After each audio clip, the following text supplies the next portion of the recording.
Oke teman-teman, aduh ini saya coba berteduh dulu ya karena emang lagi bolak-balik hujan ya teman-teman ya. Bentar-bentar hujan, udah reda hujan lagi ya. Lagi cuaca lagi nggak menentu nih ya teman-teman ya. Ya teman-teman langsung aja nih lah ya, mumpung ingat ya. Jadi emang beberapa waktu yang lalu itu ada salah seorang sahabat Abdul Stories yang ingin bertanya minta tutor mengenai order-order fiktif, orderan fiktif GoFood ya teman-teman ya, dan bagaimana cara proses klaimnya katanya gitu ya teman-teman ya. Jadi gini, mengingat saya ini adalah seorang driver Goret ya teman-teman ya, jadi mengenai orderan GoFood itu saya tidak terlalu banyak tahu ya teman-teman. Tapi terakhir itu saya pernah dapat orderan fiktif GoFood itu pada saat bulan puasa, akhir bulan puasa kemarin ya teman-teman ya. Saya pernah dapat sekali orderan fiktif GoFood, dan sebenarnya ini bukan sesuatu yang baru ya teman-teman ya. Justru teman-teman di sana sudah paham, dan justru teman-teman yang sudah paham itu justru berharap sama orderan fiktif GoFood ini ya. Kenapa saya katakan begitu ya? Ya sebenarnya kalau ngikutin SOP-nya Gojek ya emang GoFood yang atau makanan yang sudah dipesan oleh driver itu mestinya kalau diklaim itu kan diberikan ke yayasan atau rumah ibadah atau ke panti asuhan gitu teman-teman ya. Tapi ya beda cerita sama driver-driver yang sudah tahu mengenai ini ya teman-teman ya. Oke, jadi langsung saja. Jadi saya itu pernah dapat orderan GoFood itu terakhir, orderan fiktif GoFood itu terakhir pada bulan beberapa waktu bulan puasa kemarin teman-teman ya. Akhir bulan puasa kemarin saya sempat dapat orderan GoFood fiktif ya teman-teman ya. Pada saat itu kalau nggak salah ayam geprek.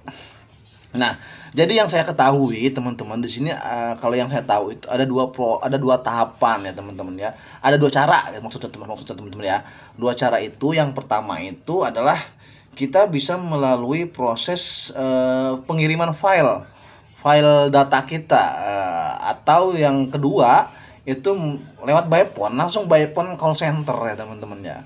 Jadi yang pertama saya jelasin dulu yang saya tahu ya teman-teman.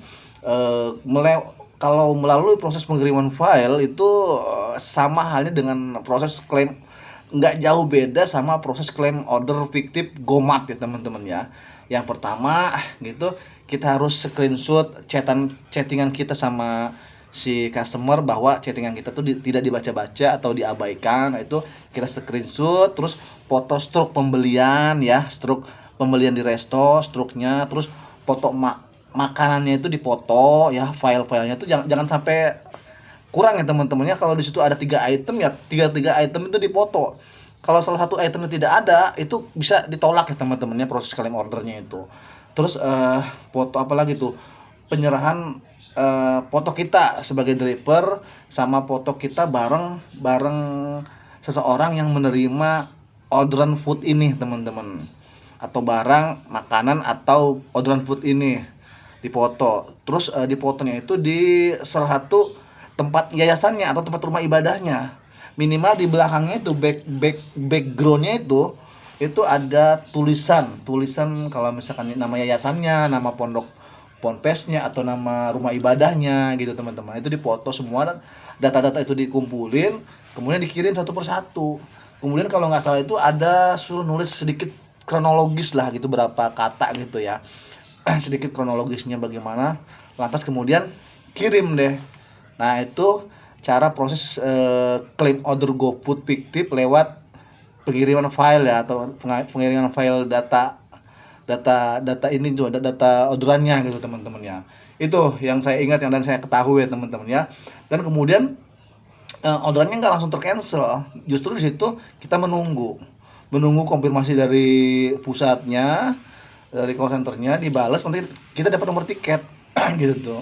Kita menunggu lagi di situ, dan lantas kalau misalkan lama lagi dan bahkan gagal, kita bisa lakukan proses itu lagi, diulang lagi gitu teman-teman gitu. Cuman kan kendalanya di sini, kadang-kadang teman-teman itu kalau sudah foto makanan itu, ya makanannya udah diserahkan ke orang yang menerima ini gitu.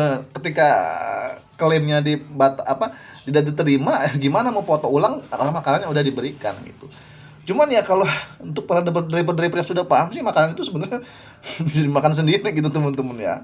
Nah itu proses yang pertama ya. Terus proses yang kedua itu yang saya lakukan kemarin itu, karena yang pertama itu kalau menurut saya terlalu ribet ya teman-teman ya.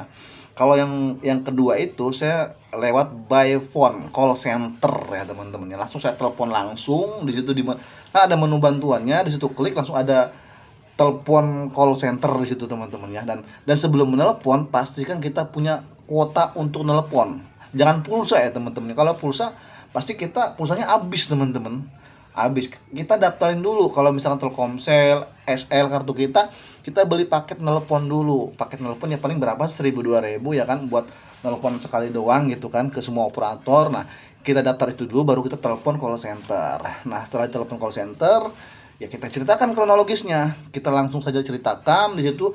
Sebelum langsung sambung ke call center biasanya suruh pilih nomor satu, pilih nomor 2 gitu sampai kemudian nyambung ke call center teman-teman ya. Ya pertama itu yang pasti kita dari permana, nama kita, terus nomor ID order biasanya ditanyakan itu teman-teman ya. Kemudian cerita kronologisnya bahwa saya sudah di titik pengantaran, customer tidak bisa dihubungi lebih dari 3 kali, di chatting tidak dibaca-baca, ditelepon lebih dari 3 kali nggak diangkat-angkat, kemudian saya menunggu sudah lebih dari 15 menit gitu teman-teman. Itu syaratnya gitu. Dan saya sudah di lokasi titik antar di sini menunggu, tidak ada konfirmasi, tidak ada jawaban, dan akhirnya saya menelepon call center gitu, berikan penjelasan aja gitu kan. Dan kemudian kalau nggak salah ya si call center Gojek ini suruh menunggu, dan kemudian pada saat itu ya saya ingat, saya itu langsung nggak berapa lama itu memang orderannya tercancel otomatis, di cancel sistem.